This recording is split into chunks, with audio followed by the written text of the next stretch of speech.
Hello, and welcome to another episode of the MARF Files. In this episode, we're going to take a meandering journey that, basically the journey that I took on about a couple months ago that led me to finding really cool ways to use the strobe and external input on the stage address section of the MARF to extend your sequences. So in fact, kind of when you're using both sides of the MARF, both function generators as sequencers. So to start it off, I was doing something I don't usually do, and I was looking at some other format modules, and I think it was a Serge or kind of 4U type sequencer, and was kind of watching how it worked, and it was kind of cool where it had an input to where you could kind of pulse to have the sequence move backwards instead of forward, kind of to the right that we're all used to sequencers moving, and it kind of started to make me think about the MARF, and was kind of thinking, like, how could I do that as well? How could I have be playing a sequence forward, but then also have it go backwards? So one really cool thing about the MARF is this stage address section, where you can, through pulses and external CV, fly through all these 16 stages that you have. So kind of the first thought I thought of was like, well, I can just use another function generator, so like the 281, and I'll route that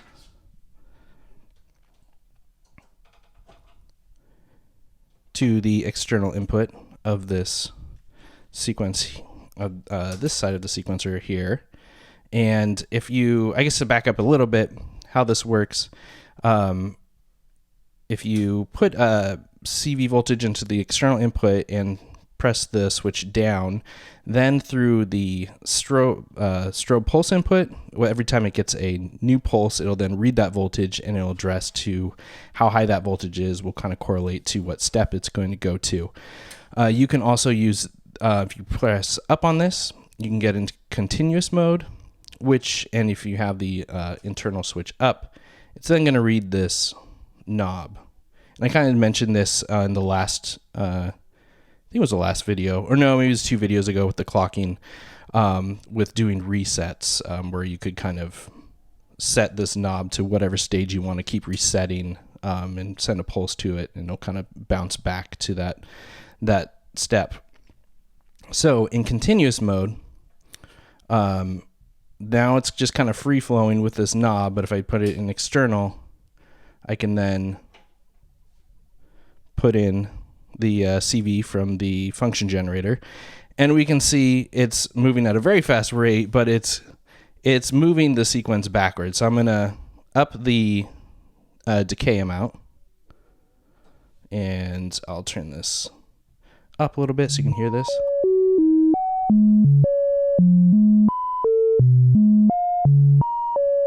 And I'll pan this to the left, and I'll have another oscillator for this right side is gonna just go through the sequence to the right. So they're playing the same notes, but this one is moving to the right, and this function generator is moving to the left. Now what you're hearing is timing is out of sync. This is not like a great way to, I could really try and figure out between this decay knob on the 281 and the time multiplier on this other function generator that's running the sequence to the right, a way to kind of sync it up, and it's kind of never gonna happen. So that then got me thinking, like, okay, so in a way, I need to, if I want to kind of get this in time, I want to, what I'm going to have to do is kind of sequence the sequencer. So I'll go back to we'll use this the left function generator that's going to the 281 sawtooth 258 dual oscillator sawtooth oscillator, and the right side is going to the square wave one. So I'll have this one kind of playing in regular mode, and it got me thinking, okay, I want to do this in time, so I need to maybe use the strobe, but I need to have some voltage that's going to, pick off every single stage kind of correctly in time with the this function generator, basically. So it'll kind of match up. So what that led me to is thinking about the trick that I've mentioned a few times, which is turning if you're not using the external inputs in this kind of main middle section, if you turn on the external source, it kind of tricks the MARF into thinking that, okay, now these time sliders are going to read what's in these inputs, but if there's nothing in there, the correlating time outputs will just send out the voltage of where the knob is, the slider is set to, and it'll produce that voltage without adjusting the time whatsoever. So I'm going to turn these oscillators back up. So what I'm going to do is take the time output from this function generator, and I'm going to put it into the external input on this one. I'm then going to... I'll stop this. So I'm going to put them both into continuous mode right now. So they're both set on stage 1 right now. Both their knobs are set over here. But I'm going to still have this one read the external output because I want its time slider. So now, if we're looking at this side of the function generator, if I move up the slider on the stage 1, because I'm still on stage 1 on this function generator, you can see it's going to move up through the stages. So what I can do is move this first step up all the way. So now we're on stage 16. I can then move this knob forward. So now we're on stage 2. And when we flip back over here, we're back to stage 1 because we don't have any voltage in there. So now I'm going to move to stage 2, and I'm just going to kind of go down the row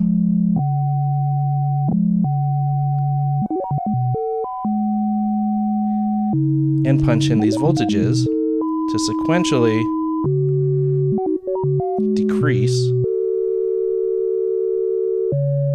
for every advancing stage that the left function generator does. I've lost my place now, so I need to go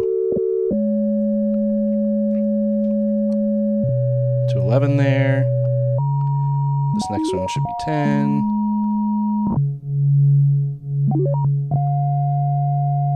So you're gonna have to just bear with me on this. I'll try and be quick, but I think it made sense to show the process.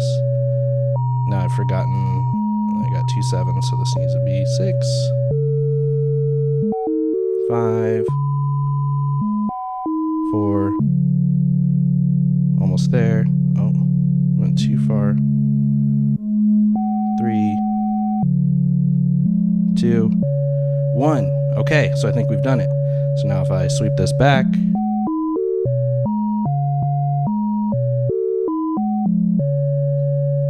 there we are. So I'm gonna patch up some function generators from the all pulses, so we're just not hearing constant tones. All right, so I've now got that linked up here, but I need to also clock this in time. So I'm going to take the all pulses out and run it into the strobe input of this second function generator. And now I've got both these up. So I've got these oscillators panned left and right. So this function generator on the left is going to be in the left side of your ear, and this will be on your right side. So if I press play,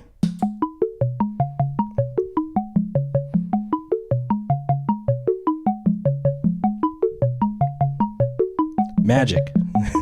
It's going in reverse now, while this one is advancing the other way.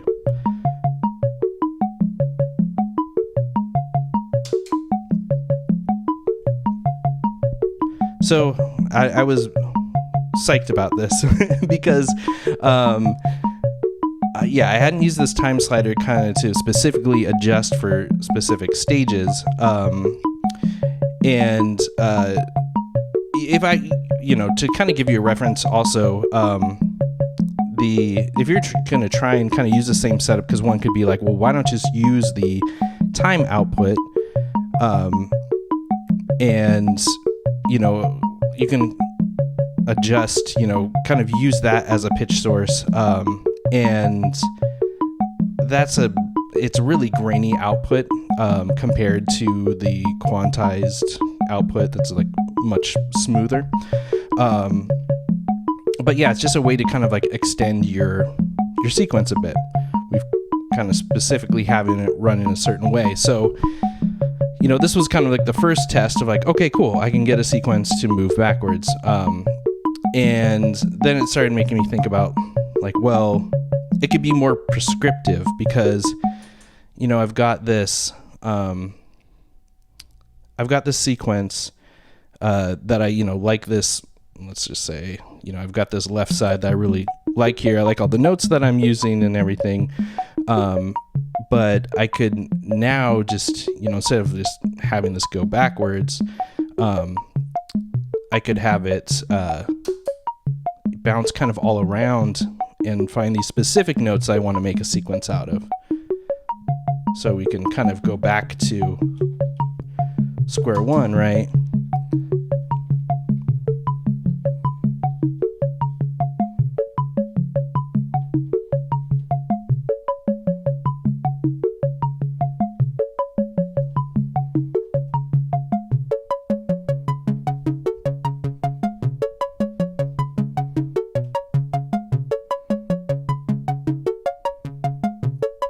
So this is just kind of a quick way to do this. I mean, I could obviously kind of go through and match up what kind of intervals I want to be playing at the same time.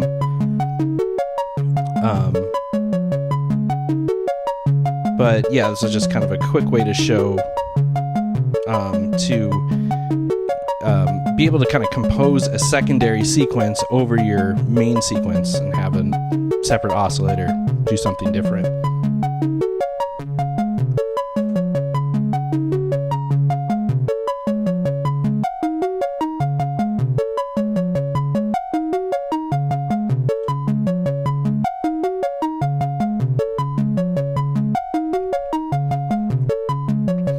So also what's really cool is, every time we're just based on this, the clock of this left AFG with its all pulses out, we could have different rhythms set up and not kind of use every single stage, but we could, if I bounce this, I kind of forget what I have set up on this patch, but I'd have a few pulse outputs set to this first output, so I could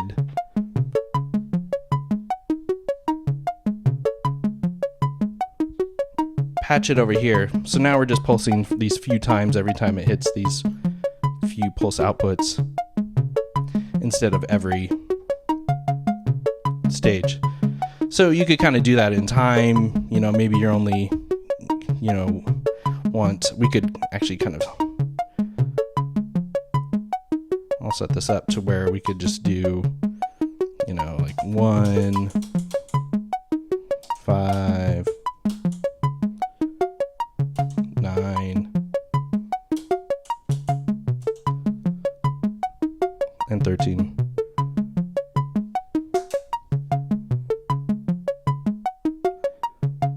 So once again, like, we're still able to use all 16 steps of the sequence, and pull just kind of individual notes out there, still in time, but kind of in a reduced time. We're,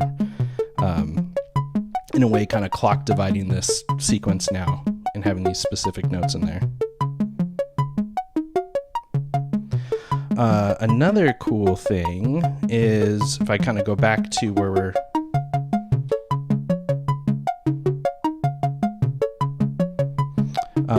having this all pulses, so now we're hearing the full 16 notes again, we can introduce the clock of the second function generator on top of it being pulsed by the first AFG. So now I have this running, but this clock is going slower than this one, so we're kind of hearing everything still in time.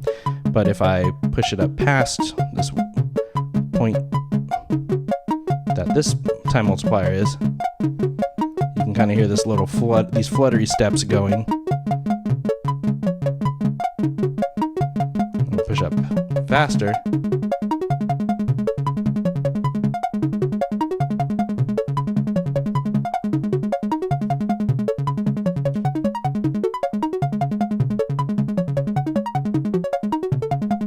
Which is pretty cool.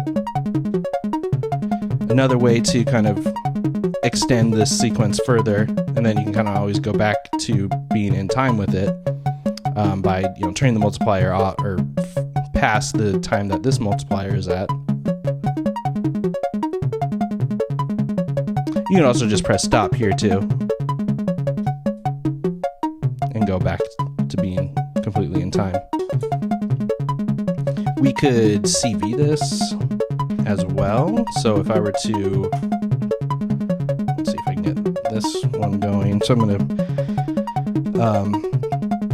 have the quantized random voltage. I put my pulse input into there, and then I can run this into the time multiplier, and I'll push this.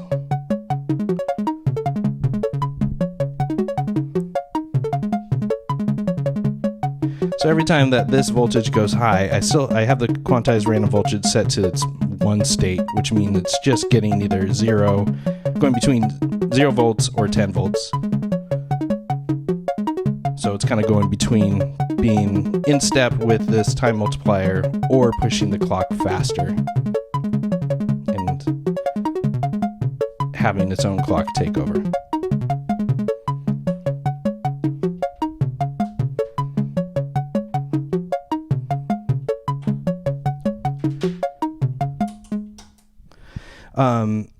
So yeah, I think it's kind of a cool way compared to, there's nothing wrong with this, and I kind of showed this, I think, in the first episode, with sending random voltage into the external input in time with this other function generator to kind of randomly pick out those notes. But I just think it's kind of cool that you can use this to just be more specific in your composition if you choose to, and make this second sequence going. So then that led me kind of to think about, what is a famous sequence or famous set of notes that can be kind of used in different ways, and that made me think about Suzanne Ciani's 4 sequences. So I set up a couple presets and kind of looked at the notes that are in her 4 sequences and determined that they kind of share the same group of notes, but not each sequence uses every single note that the other one does. But I saw that I think it's sequence B has all the notes that sequence A uses.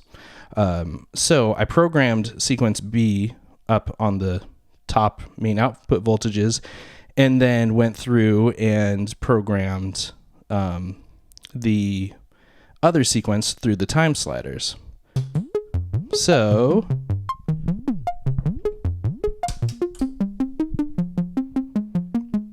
you'll now hear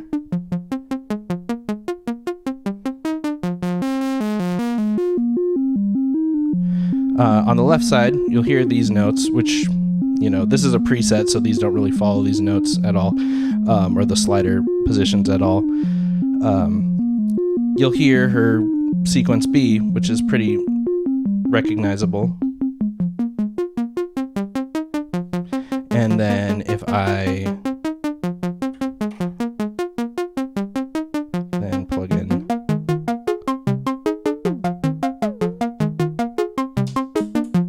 there we go.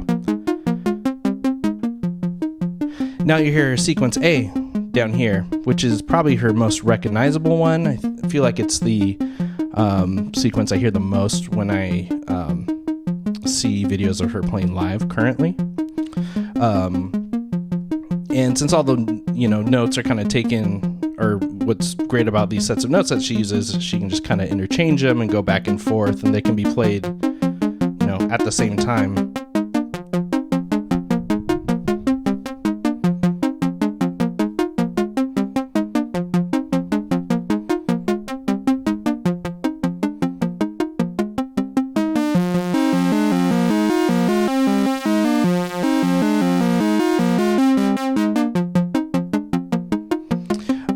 What's also kind of cool to think about is when I was setting up these sequences, I tried to make the time sliders kind of as dynamic as possible, because there might be maybe 3 or 4 instances where this sequence is using like the note C, and there's kind of maybe 3 instances up here where C is used. And so I'll kind of try and make it so it's like, kind of goes from like maybe a lower position on the slider to find that first C, and then further up I'll kind of try and put a higher position because maybe the C is the last note of the sequence, something like that. So then we get a lot of kind of fluctuation between here. So then I can use them for I can then use the time outputs in a secondary form, not only to sequence what this second function generator is doing, but I'll put it into like the wave shape of these oscillators.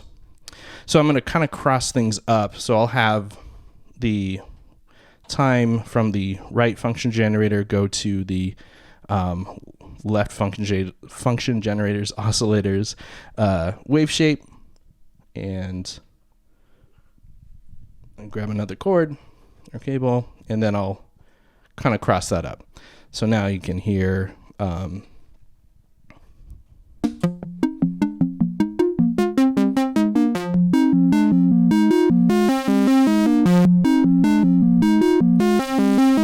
can hear a rhythm with the time sliders kind of changing the wave shapes.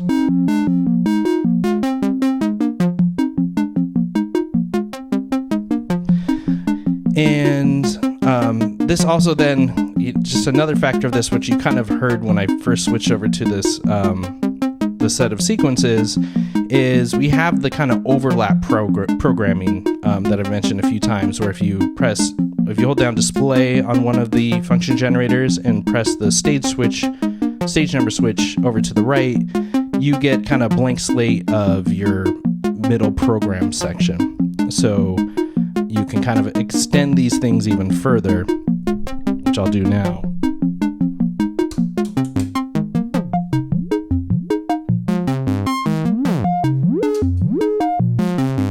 So you see I've added some slopes on stages. I've kind of have the octaves bouncing around. And what's cool is I can switch it back, and I can switch the other one over.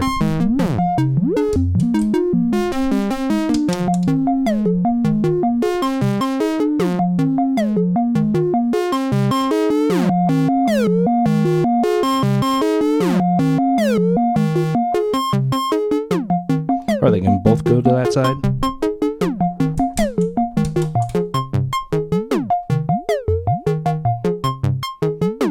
Which is kind of funky.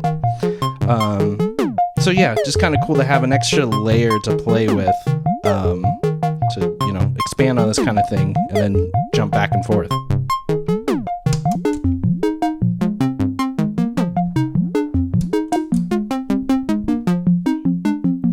And then it turns out it was like, well, I did it for these 2 sequences, so I might as well do it for the other 2. So I have another preset saved I can switch over to now.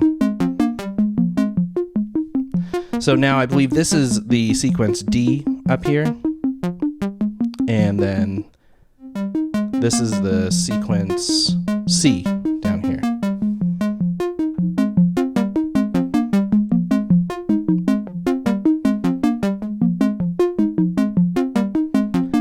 And I think for this one, with its secondary layer of programming, with the overlap programming, I think I just have different octaves again.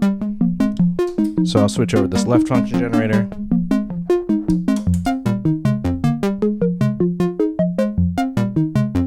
Oh yeah, this was kind of cool. So you can see it's jumping between this +2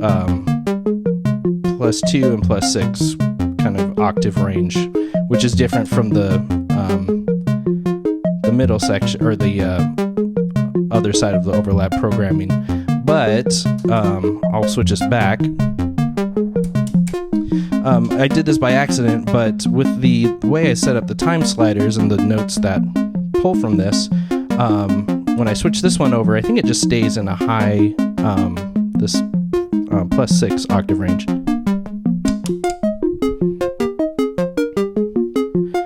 And this is just by kind of chance that all these notes that I'm pulling from with these time sliders just ended up to be in this +6 range. But, all this stuff you can kind of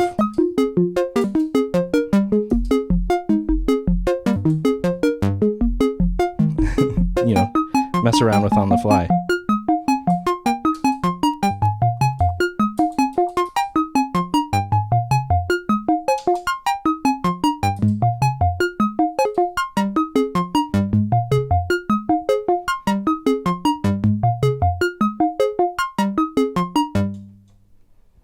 So yeah, great way to kind of, extend your dual sequencer setup instead of, dividing your the amount of stages and doing like an 8 stage sequence for each side of this, or